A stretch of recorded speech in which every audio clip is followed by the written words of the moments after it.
Hello everyone, Hello. I'm Nick. I'm Phil. So we are from Steam Machine Brewing Company / the Fellowship of Beer. What are you drinking, Phil? Drinking Black Barley Wine Ish. that we've just kind of made ourselves. Yeah, me too. So we'd like to talk to you in this video about how we go about making choices. And we'd like you to follow through a brew day with us and all the decisions we make. It's currently Wednesday evening, we've had a busy pizza service and it's just coming to the end, it's quieting down. So we're just sat here with a beer and tomorrow morning is brew day. Yes. Now, Black Barley Wines, what's that about? We're not actually drinking a Black Barley Wine, by the way. We've just mixed a quad with an Imperial Stout, haven't we?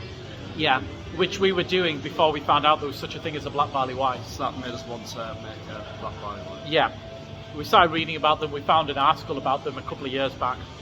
You know, various people approaching this relatively new style of beer in very different ways.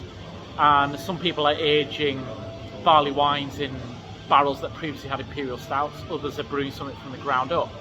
We want to talk to you about the choices that we make before a brew day and the decisions that go into brewing a beer.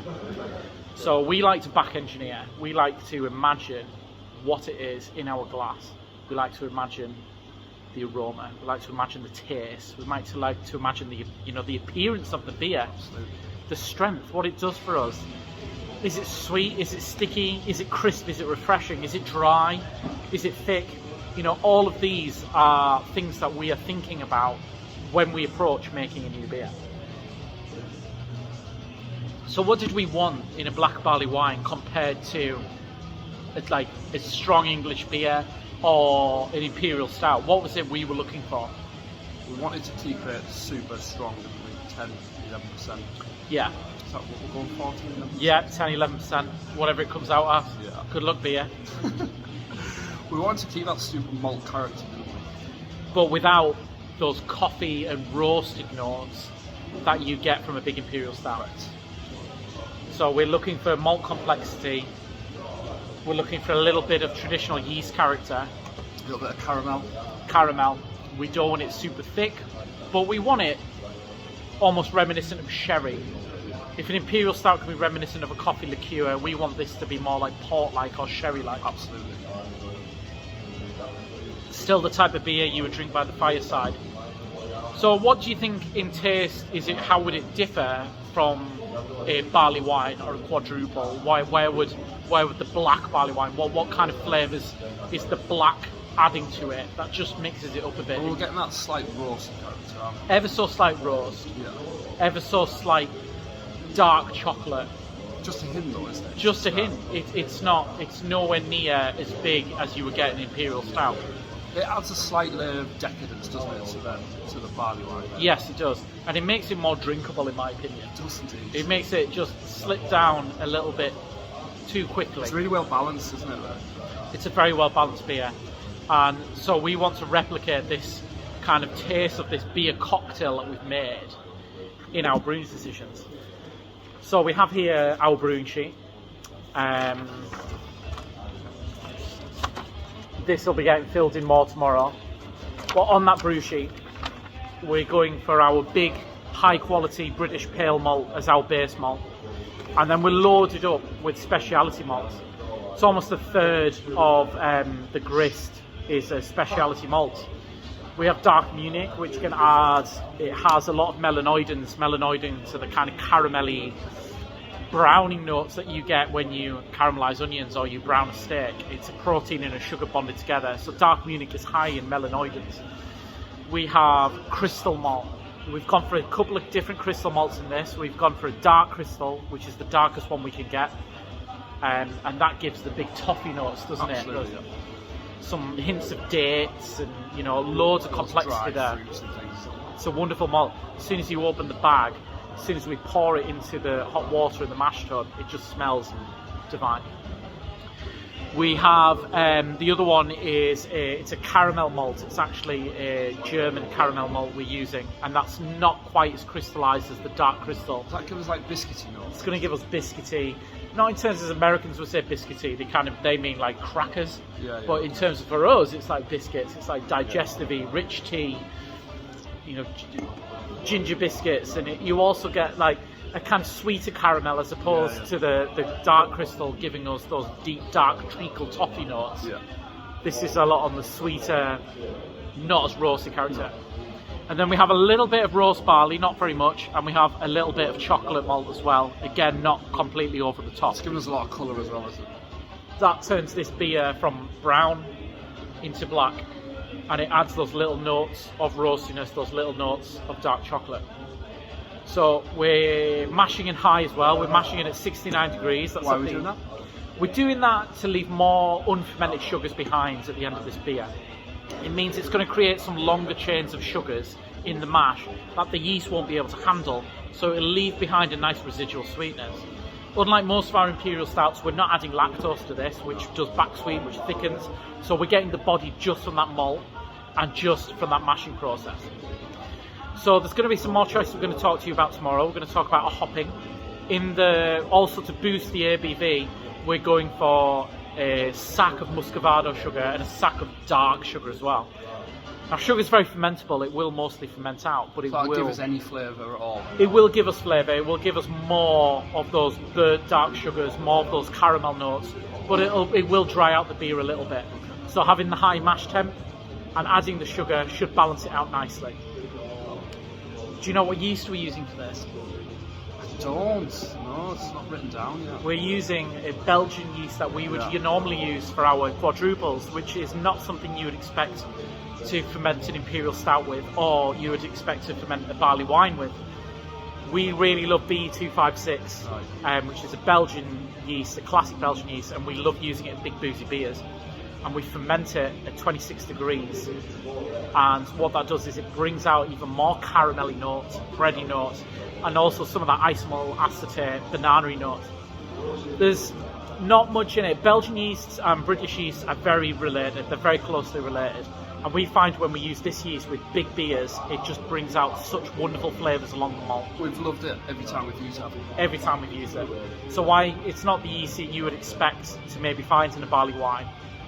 When we're talking about the choices we make, like I say, we're back engineering, we're looking at the end product. That doesn't necessarily mean following a set plan or recipe, and it's thinking outside the box to achieve what we want to do. And you know, we think this yeast in this beer is going to be a cracker.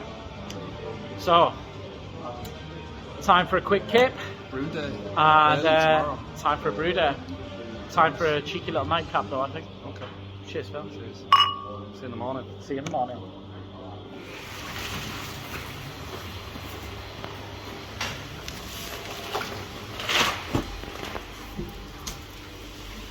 Lovely videos of steam. Yeah, it is just steam. You splash some malt on the lens now though, so that adds to it.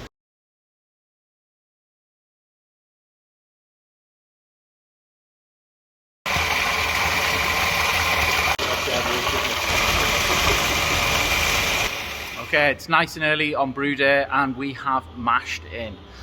We've hit our temperature, all the malt is in there, all mixed in, and the other grains as well. We put our chocolate malt and roast barley at the very top. That's because if you agitate them too much with the mash paddle, the small grains, they can fall apart and they can turn into a powder. They can actually come through the filter bed and end up in the boil, which can lead to astringency and bitterness. So these are just other decisions that we're making. Which malt are we putting in first? We like to put one of our base malts in at the very start, and that's to get the enzymes active. What those enzymes are doing is they are going to convert starch into sugar. Sugar is the fermentable resource for making alcohol. Other industries have it easy. Wine, they have sugar from grapes. Cider, they have sugar from apples. We don't. We start with starch, and that's what mashing is about. Mashing is about turning the starch in those grains into sugar. And now we just have time for a cup of tea, which is our only break of the day pretty much. And then it's on with brew day.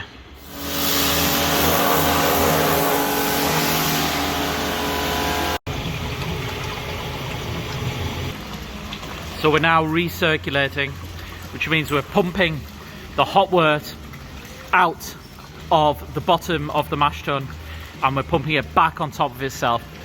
The reason that we do this is any bits of tannin, any broken bits of grain, things that we don't want in the boil that might add to the flavour, should go on top of the grain bed, and the liquid will slowly percolate back through and the grains will be left behind, and we just get a cleaner, better taste.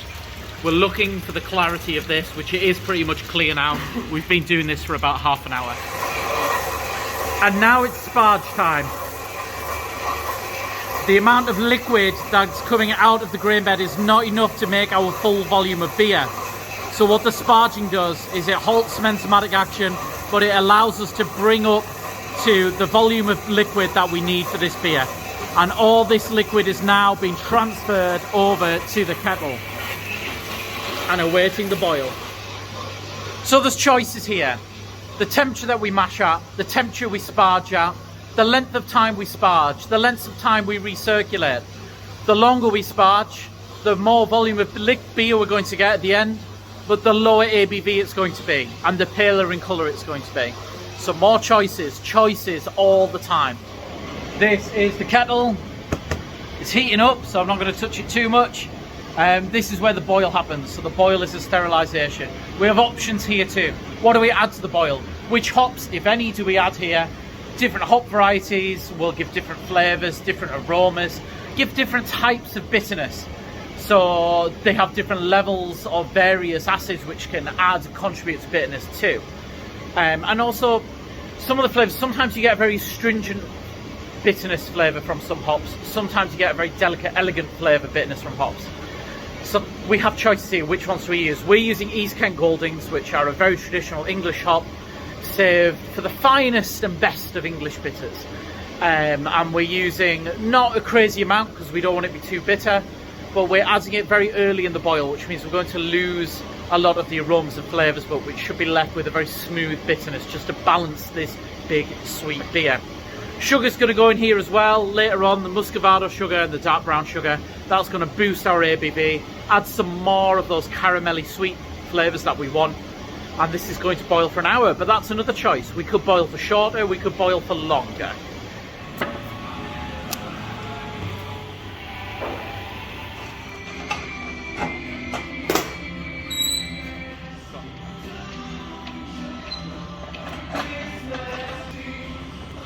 Oh.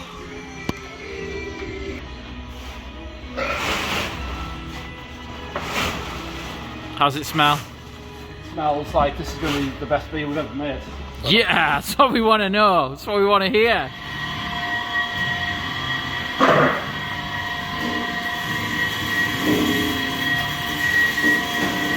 All right, so the boil has finished, and sugar has already been added with Irish moss, which is seaweed, which aids clarity, and some yeast nutrient. This is a big beer, so the more nutrient we can give the yeast, the better. Also, to give it a fighting chance, we are splashing the beer in vigorously through the top of the pot. This allows for some oxygen interaction with the wort. Oxygen's really healthy for the yeast at this point. Really good practice to do, especially in a big beer. And transfer is happening. Just need to wait for that. We need to pitch the yeast, tidy up, clean down, and brew day is over. I wish it was that simple. Did I make it sound easy? It makes it sound completely not what it's going to be like. Back in your cage, Philip. The yeast has been pitched, fermentation has begun. Anyone coming over to the brewery this weekend is going to smell those lovely, sweet, caramel, bready, wonderful flavours, because this yeast is very active and is gooding for it already. There's more choices are being made at this point. So the yeast strain will affect the flavour of the beer, it will affect the aroma of the beer, it will also affect the attenuation of the beer, how much of that sugar is fermented out. So depending upon which temperature we ferment this at, that will affect the flavour as well. Depending upon how much yeast we pitched, that will affect the flavour too. So all of these choices we are juggling.